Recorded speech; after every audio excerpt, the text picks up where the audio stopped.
Welcome to the Deep Dive. Today, we're tackling a topic that, well, quite a few of you have asked about the effects of pornography on the brain. It's definitely a subject that can feel a bit sensitive, so we want to be clear up front. Our approach is purely informative. No judgment here, just exploring the info. Exactly. We're trying to understand the potential impacts based on the sources we looked at. And that includes a really interesting transcript from Psych2Go on YouTube. It's a good place to start. Yeah, it is. So our mission really is just to pull out the key ideas from these sources, help you get a handle on how porn consumption might affect the brain, without getting bogged down in jargon. Right. And that YouTube transcript kicks off with a pretty powerful idea that people are affected by pornography in some way, even if they don't personally enjoy it or think it's a big deal. That immediately makes you go, okay, how? How are people affected? What's actually happening in the brain? Precisely. That's where we're headed. So maybe let's start with just how incredibly accessible porn has become. I mean, the transcript mentioned a book from way back in 2002 that was already linking online activity to semi-public sexual behavior. Feels like ancient history now, almost. It really does. It shows how early the internet shifted things. And then by 2004, you had these stats from MSNBC and Elle magazine. Oh, yeah. Something like 75% of men and 41% of this big survey group, over 15,000 people, they'd watched internet porn. Wow, that early on, so it caught on fast. Very fast.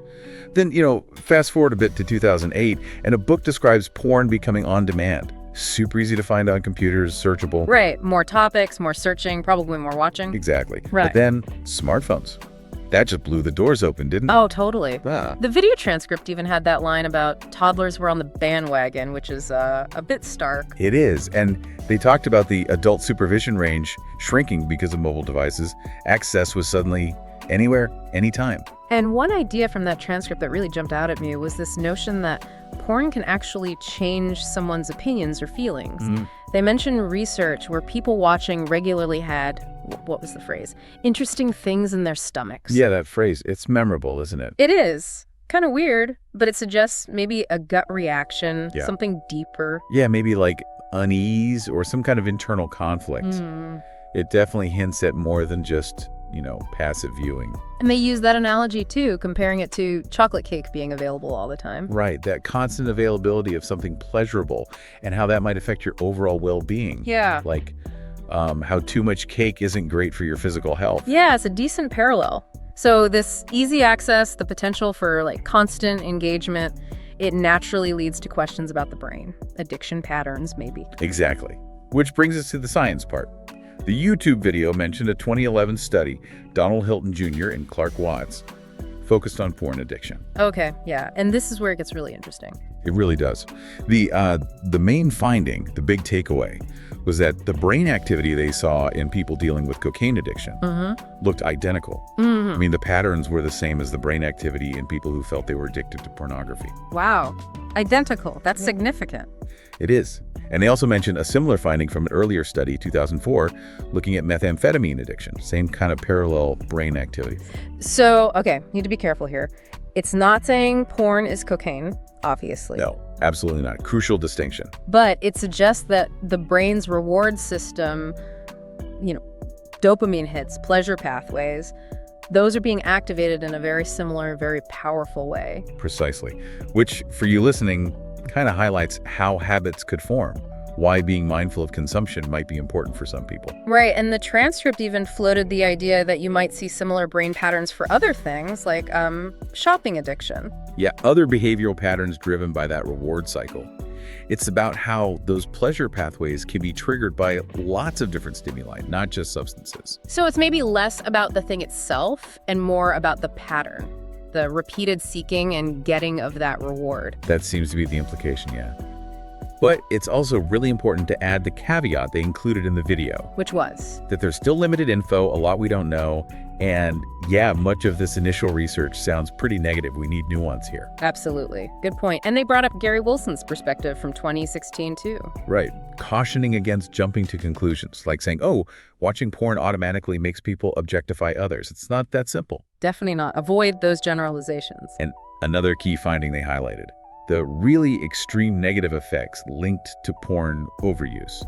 Those were often seen in people who also showed signs of pre-existing mental health issues. Okay. So other factors are likely involved. It's not just the porn in isolation causing negative preferences, maybe. Exactly. It suggests that maybe porn use could worsen existing struggles, or perhaps people with certain challenges interact with it differently. It really underlines that you have to look at the individual context. Yeah, that makes sense. Correlation isn't causation, and everyone's situation is different, which I guess leads us nicely into how porn fits into relationships.